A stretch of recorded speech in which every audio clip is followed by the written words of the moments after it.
I can't flee from you, I can't run from you. If I say the darkness will hide you, surely the night shall be light to you. I mean, Psalm 139 is a beautiful picture of what God knows. And the psalmist David has to just step back and say, whoa. And then he said, okay, verse 16 too is even a better verse now that I've been back and looked again.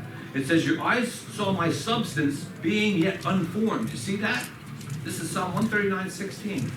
Your eyes saw my substance being yet unformed, and in your book they were all written, the days fashioned for me, when I was yet there were none of them. He said, I saw you. And then, of course, I've shared this verse before, verse 17. How precious are your thoughts toward me, O God. How great is the number of them. If I should count them, their number in the sea. And I think I told you, I was just on the beach and I dipped just from the sweat, I touched the tip of my finger in the sand and I started counting them. I just counted just the tip of my finger, I counted, and I got up to 600 and something and stopped. Just on the tip of my finger, 600 pieces of sand. And then I read this and God says, I think about you more in number than the sand of the sea. And if on the tip of my finger, just from the sweat, was 600 and something, look at the beaches. And God says, you want to know how much I think about you? You want to know how much I care about you? Start counting the sand. I quit at 600 just at the tip of my finger. Do that sometime, it's really fun. Anyway, isn't that neat though, how much God loves us and cares about us? Yeah. I'm going to go back to Jeremiah 1:5. At the end it says, before you were born I sanctified you, and then this is the part I don't quite understand. I ordained you a prophet to the nations. Yeah. Get real insight on it. Okay, God is omnipresent, He's omnipotent, and He's omniscient, and He has foreknowledge, of course. He knows everything what He does. He knows ahead of time what He's going to do. He knows that. So He's saying, listen, before you were born, I already had a plan for your life. This is what I had a plan for you to follow. In fact, the plan that He has for all of us, He has a plan. Doesn't mean we're going to follow it, but He has a plan for all of us. That's why some people have a favorite verse, Jeremiah 29:11 and so on. This is the plan I have for you. Unfortunately, Israel didn't complete the plan. I mean, they didn't follow His plan. But He's saying, before you were born, I had a plan for you.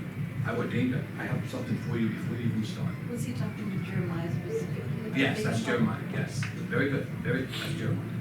Let me share this last verse to answer also. That's 2 Samuel 12. Remember David's son died, Bathsheba, because of the sin, and because he died, David was crying, he prayed for 7 days, please spare my baby, perhaps the Lord will spare him, and finally, the baby died, and everybody was afraid to tell him, oh, we gotta go tell David that his child died. They thought he might flip, they didn't know what he was gonna do. So, after he died, verse 20, if you're there, let's go start verse 20. Oh, let's go to 19, sorry, Paul, one more. It says, when David saw that his servants were whispering, the baby's dead. David perceived that the child was dead, therefore David said to his servants, is the child dead? And they said, he's dead. And so David rose from the ground, washed it, and anointed himself, and changed his clothes, and went into his house of the Lord, and he worshipped. Wait, he just worshipped. His child died, he worshipped. Then he went to his own house, and when he requested, they set food before him, and he ate. Then his servants said to him, what is this? What is this you have done? You fasted and wept for the child while he was alive, but when the child died, you rose and ate? What's going on? And he said, listen, while the child was alive, I fasted and wept. For I said, who can tell whether the Lord will be gracious to me that the child may live? But now he is dead. Why should I fast? I can't do anything about that. Can I bring him back again? I shall go to him, but he shall not return to me. David said, I'm going to see him again. I'm going to go to him. He's a child, died. I'm going to go to him, but he's not coming back. But I'm going to see him again. And so there's some verses that show that, and people ask about age of accountability. I think I talked about that before. As far as an age of accountability, we have nothing written here. What we know, though, is, as I shared, I think, from the Exodus, all those under the age of 20 would live because they didn't know between the right hand and the left hand. Those over the age of 20 were held accountable. They died in the wilderness. But all those under the age of 20 Now, I'm not saying money is the age of accountability. I'm just giving an example of the only place we know in the Bible where it says who's accountable and who isn't. That's why Genesis 18:25 says, shall not the judge of all the earth do right? So when we start questioning God and say, Lord, I don't understand why you did that. Lord, I don't get this one. If I was God, I would have done this, or I wouldn't do this. And it says, and the whole context of that, of Genesis 18:25, here's the context of that. Abraham said, because God's going to destroy Sodom and Gomorrah. Abraham says, Lord, if there's 50 righteous, will you not destroy the whole land? No, if I find 50, I won't destroy it. 45? No. 40? No. 30? 20? Lord, please forgive me. Let me ask you one more time. If there's 10 righteous people, will you not destroy Sodom and Gomorrah? He says, if I find 10 that are righteous, I will not destroy Sodom and Gomorrah. Shall not the judge of all the earth do right? Think about what that tells us about, this is why we believe in the rapture, because God's wrath is going to be poured out on the earth. And if he says, if he finds 10 righteous people, 10, where's our righteousness found? In ourselves? It's found in Jesus. Completely in Jesus. We're all righteous because of Jesus. Nothing that we could do, we're righteous in him. And so before he turned his wrath on the earth, which is going to be his wrath, before he turned his wrath on Sodom and Gomorrah, before he turned his wrath even in Noah's flood, he looked, is there anybody following me? Noah said, I'm following you. Get in the ark. Lot, you're following me. In fact, it says in Peter that he vexed his righteous soul. It says his righteous soul. Every day he vexed his righteous soul, living among those people, but God could not destroy it till he got him out. It's the wrath of God. That's why during the tribulation, I'm going to destroy the earth, man. I'm going to bring 1/3 of the world population is going to die. 1/4 of the world population is going to die. I'm going to be such catastrophe. All the drinking water is going to turn back. I mean, I'm going to totally wipe out the nations. But before I do that, my bride, my beautiful bride, I'm taking her out. And that's why, of course, which I told him not to be taken out. Because remember, we're going to face Satan's wrath. We're going to face the world's wrath. We're going to face man's wrath. But we'll never face God's wrath. He is not going to beat up his wife before he takes her. Okay? Does that help? So you have at least some verses. Any other? Very good. Okay, any other question before we get to Ruth? Hi, Ruth. We're going to talk about it. Yeah, Ruth, I'm going to talk about you a lot. Do you know what your name means, Ruth? Do you know what your name means? I think wonderful. No, you're close. No, you're close. We'll talk. I have it right for your outline if you have one of these. We're going to talk about that. But let me give you some background here. Okay, so Ruth, let me get to myself. If you go back to Judges, the last verse of Judges, and I gave you the key verses, the main verses of Judges are Judges 17:6 and Judges 21:20. Yeah, 21:25, right? It says in those days there was no king in Israel, and what was everybody doing? Everybody doing what they thought they were doing. I'm gonna do what I'm gonna do. I didn't even see we had. And so because the people did what they were gonna do, God had to judge them. Now, this is important to understand. Can I erase this now that everybody gets this? By all means, yeah. Can I erase it? Okay. Yeah. Okay, so here's what's going on. As you know, the Pentateuch, which we covered, the Pentateuch, I'll just abbreviate here so you know, first 5 books of the Bible. Then we got to Joshua. Okay, this is where we got the law, how we're supposed to live under theocracy, if you will. Then we come to the book of Joshua, and Joshua tells us, okay, it's time to get out of the wilderness, time to walk, it's time for you to serve me. Well, they did. They were all going to the promised land. We get to the book of Judges, and the people were doing that which right in their own eyes. Joshua now died, he lived to be 110, and all the elders, and then during that time, God would send judges, and there's 12 judges we talked about quickly, Othniel, Samson, Ehud, Deborah, you know, we did Gideon last week, because for me to do an overview in the Bible, I can't, every one of those should spend time, I mean, hours and hours and hours of study. But because we're just doing an overview from the whole book, all 66 books, I'm only giving pieces. That's why I'm hoping to complete Ruth today, all 4 chapters today. So we can move on to 1st and 2nd Samuel and Kings and so on. So now the book of Judges, the key verse was everybody did that which was right in their own eyes. because there was no king. That's why they think Samuel wrote this, because there'd be a king and Samuel would appoint the first two kings. And so because the Talmud says that Samuel wrote Judges, the Talmud also says that Samuel wrote Ruth. And we know at the end of Ruth you're going to see David mentioned, so it had to be written way back then. I'll give you the time and dates in a minute. But this is important to understand, that as we go, we leave Joshua, which is a piece of Judges. So Judges would be found under Joshua, because he's mentioned yet in the beginning of Judges. So Joshua will be found in here, okay, as we move on. And we're coming to Ruth. Ruth is found in here too. Ruth is right in the beginning. And I'll show you why we believe that. Ruth is found in the midst of Judges. So as bad as Judges is, it's like God saying, let me give you some fresh air. Judges is really bad. Judges is so bad. I mean, what happened with the concubine and the Civil War. I mean, when you read Judges, the cruelty and the meanness and it was so bad in Israel. It's by far the darkest time in all Israel's history. The book of Judges. It was terrible. And what they did in their own eyes, and God kept sending prophets and sending judges and say, deal with them, deal with them, deal with them. So for a time, they'd have peace for 40 years, and then they'd go back and they did what was right in their own eyes, and God would bring another judge and deal with them and deal with them. But in the midst of this Judges, God says, I want to tell you a story.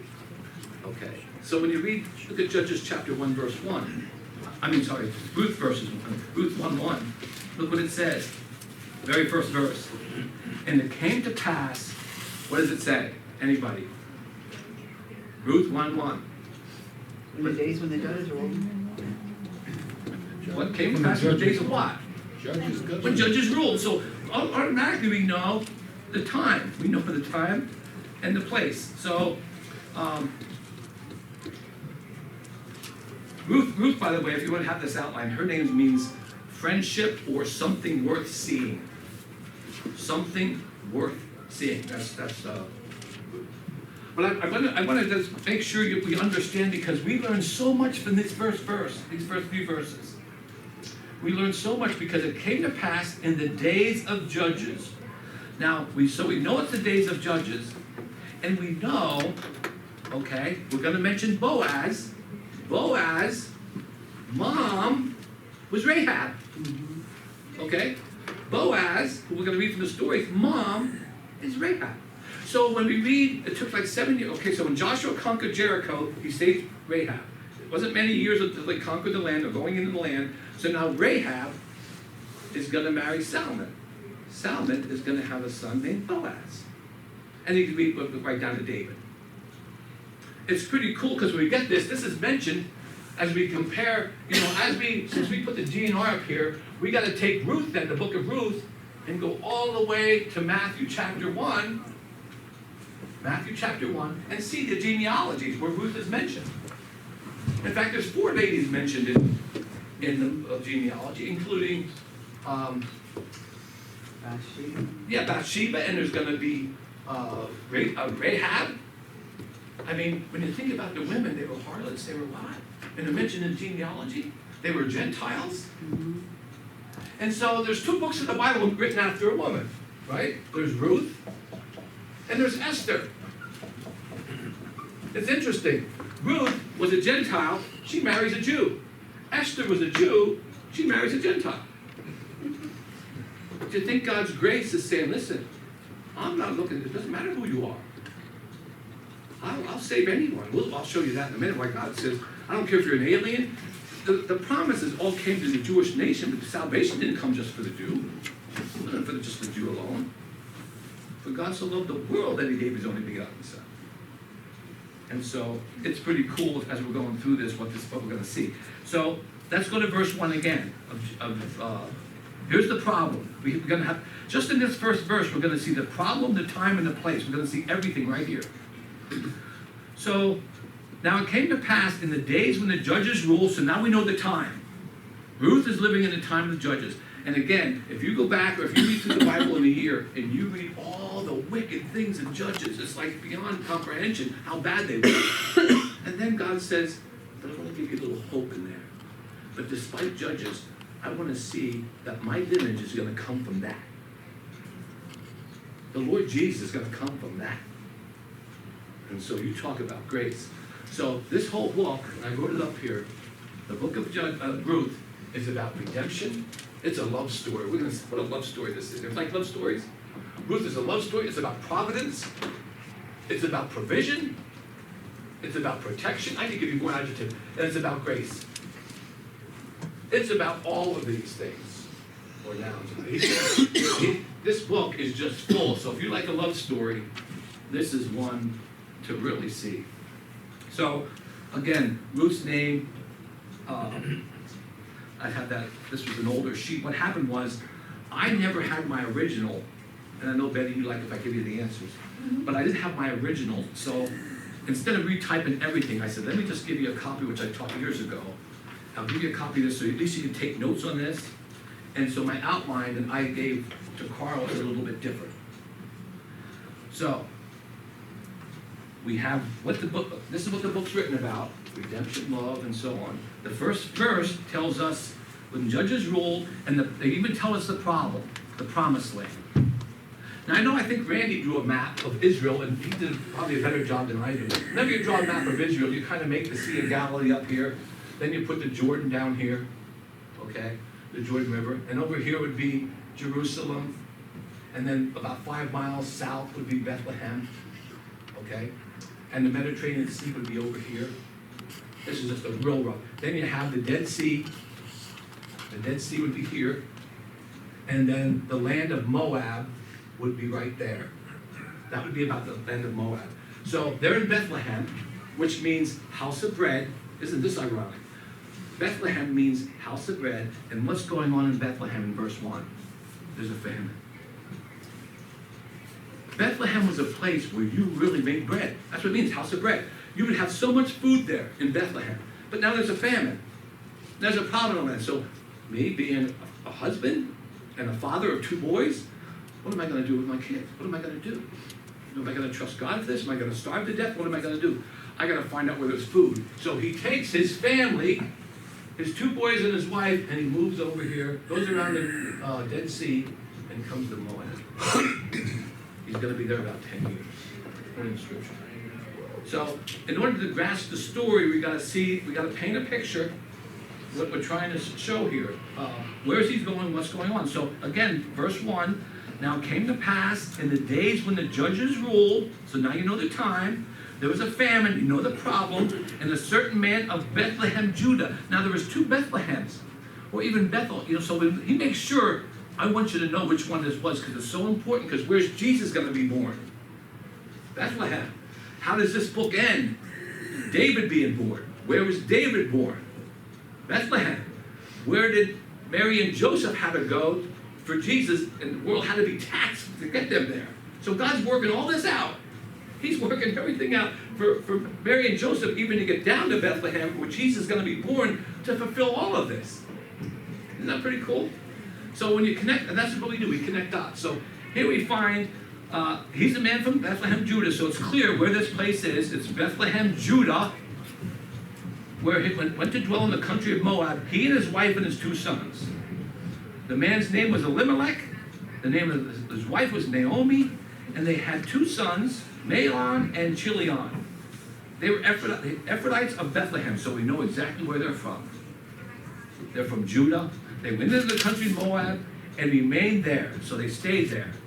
And they stayed there for 10 years, and guess what happens? Then Elimelech, Naomi's husband, died, and she was left with her 2 sons. They took Moabite women as wives, named Orpah and Ruth. They dwelt there, and those 2 sons died. Just like that, the whole family's dead except for Naomi. Doesn't sound like a love story there, does it? Pretty sad story there. So let me give you some facts now from your outline, from the outline I gave you.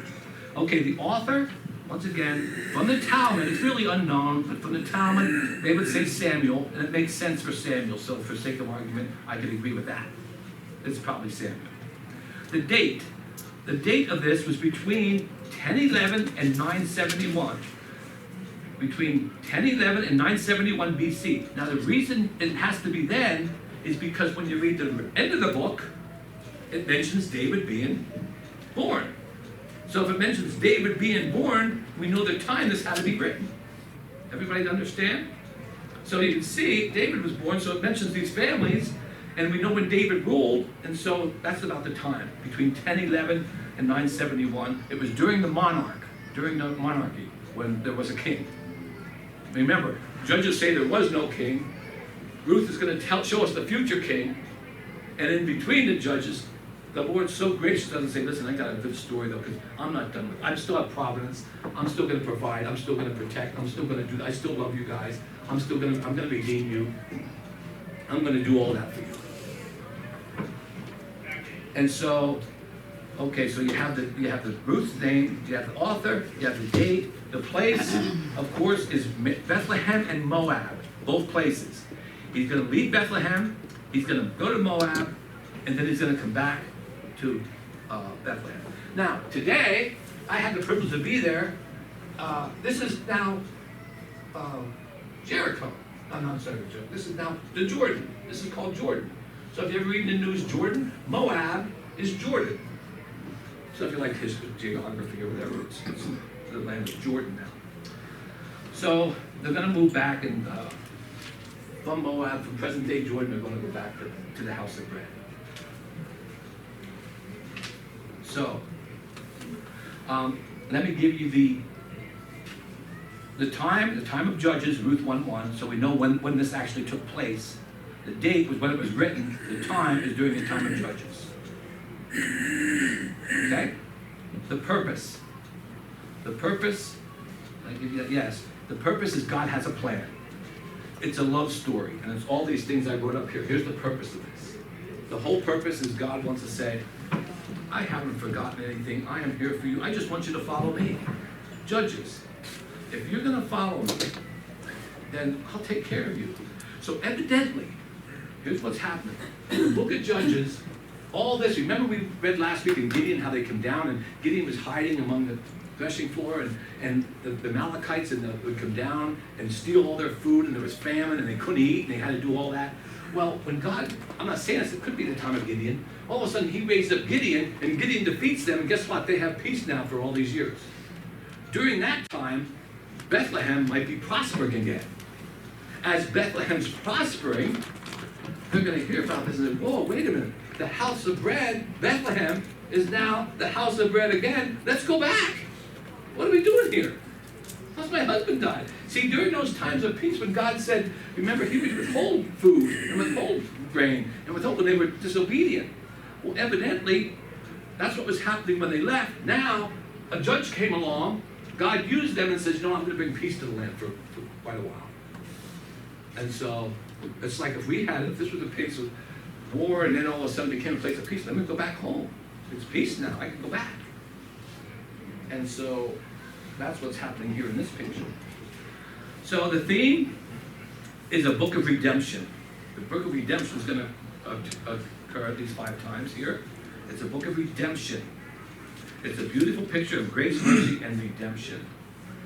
And I want you to note that Ruth, I talked about typology here before, but Ruth is a type of the church. Boaz is a type of Jesus. Very interesting as we go through this. Ruth would represent the church here. Boaz would represent Jesus. And as we see, and the whole story here is about redemption. It's about love. It's about profit, just like it's about provision. Jesus is doing all that for his bride. Boaz, as we'll see, is really going to take care of Ruth. But are you ready for this? Ruth comes to Boaz first. Ruth comes to Boaz. In fact, Ruth is then going to uncover his feet to say, hey, can I marry you? Basically, that's what she's saying. Can I marry you? And Boaz says, absolutely, I'm going to redeem you. I'm going to redeem you. Even though there's someone else that might, I'm going to redeem you. It's a love story. Christ said to us, Lord, I'm going to come. Can I come? Yeah. He that comes to me, I will no wise cast out. You can come to me. Anybody can come to me, and I'll receive you. To as many as received him, I gave you the power to become the children of God. You come to me, I'm there. And so we come to Jesus, Ruth is coming to Boaz. And this is a pretty cool guy when we see him. I mean, this guy, he's a man's man here, as we'll see. And Ruth is going to be called a virtuous woman. And we're going to see why she's virtuous. What is going on in this picture? It's a beautiful picture. See, just sneak over to chapter 2, verse 1, if you would. Chapter 2, verse 1. It says, there was a relative of Naomi's husband, a man of great wealth of the family of Elimelech. And I'll give you their names, what they all mean in a minute. His name was Boaz. So Ruth, the Moabitess, said to Naomi, please let me go to the field and glean heads of grain after him, in whose sight I may find favor. What do? I want to go to the Lord. Maybe he'll find favor. Maybe the Lord will give me grace. And he said to her, go, my daughter. She said, go, my daughter. Then she left and went and gleaned in the field with the reapers, and she happened to come apart to the part of the field belonging to Boaz, who was of the family of Elimelech. Now behold, Boaz came to Bethlehem and said to the reapers, how would you like to have Boaz as your boss? Look what he says. Check this out. It's wonderful. Look at verse 4. Now behold, Boaz came to Bethlehem and said to his reapers, the Lord be with you. What did they say back? And the reaper said to him, and they answered, the Lord bless you. Can you imagine going to your workplace? Okay, he's laughing. Go to your workplace, the Lord, our boss says to me, the Lord be with you, and may he bless you. That's what's going on in this picture. I mean, you talk about having an employee-employer relationship. And so his employees, his reapers said, Boaz, man, we really appreciate you, and I appreciate you too. The way it should be, right? This is what kind of guy this is. He shows appreciation. And we know that Ruth was a very young woman.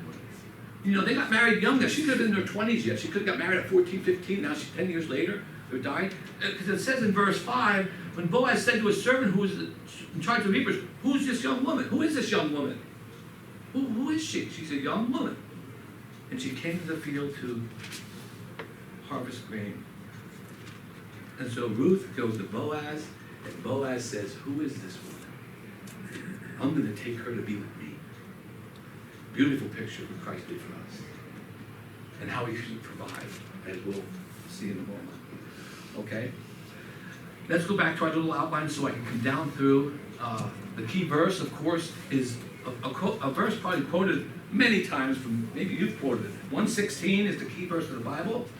116, Ruth said, entreat me not to leave you or turn back from following after you forever. Wherever you go, I'm going. This is Ruth talking to Naomi. She's saying, wherever you live or lodge, I'm going to lodge there. I'm living there. Your people, you're my people. Your God is my God. And where you die, I'm going to die. Man, you talk about a love. Naomi, this is why they're going to say that Ruth, in the book, will say, she's better than 7 sons. Ruth is better than 7 sons. You talk about a mother-in-law, daughter-in-law relationship. You talk about a boss and an employee relationship. You see, there's so many things we can learn from the book of Ruth of how we're supposed to live, with Christ being the Redeemer of all of this. It's interesting that the word Lord, now when you see the word capital, L-O-R-D, that's the word Yahweh, okay? That's found 17 times in the book of Ruth, Yahweh. We call it Saint Jehovah, Yahweh. And then the word God, Elohim, is found 3 times there. God is a plurality. That's why if you read Genesis 1:1, in the beginning, God, Elohim, created the heavens and the earth. Lord is Yahweh. This is the sovereign one, the superior one, whatever. And then, of course, you have Shaddai. You ever heard of El Shaddai? Shaddai is found 2 times. That just simply means Almighty. So in the book of Ruth, 2 times you see Almighty, 3 times you're going to see Elohim, 17 times you're going to see Yahweh. And so we're gonna, Ruth will hear about a Redeemer, and when Ruth hears about this Redeemer, she's gonna go to this Redeemer. And she's even told, don't go to any other field. Now, when you and I, everyone in here, I'm just studying, I hope everyone here is a Christian. I hope every one of you in here is saved. Guess what? You went to the Redeemer. You went to Jesus and said, Jesus, I want you as my Savior. And Jesus said, I'll absolutely be your Savior. And I'm going to tell you what I'm going to do for you. I am going to love you. I'm going to provide for you. I'm going to meet all your, you know what I'm going to do? I'm going to be your provision. I'm going to be your protection. I'm going to show you grace all my life. I will redeem you. And even though you're going to go through some rough times in your life, I want you to know that I'll always be there. And say, Ruth said to Naomi, says, Naomi, where you go, I'm going. Your God's my God. Your people are my people. I'm sold out. And then she goes and meets the Redeemer. Beautiful story here, what's going on in our story. So anyway, Ruth is a type of, on your outline, Ruth is a type of the church, Boaz is a type of Christ. And let's give these character sketches now, okay? Let's go down, let's say something more about Ruth. Let's go down through these names. Ruth, of course, the name means friendship or worth seeing. Now, Ruth came from Lot's incest, okay? The Moabites, Lot had two daughters. His wife becomes a pillar of salt. One of the shortest verses in the Bible, it's Luke 17:32. It just simply says this, remember Lot's wife. Remember Lot's wife. Luke 17:32. And so, the daughters say, we gotta go sleep with our dad.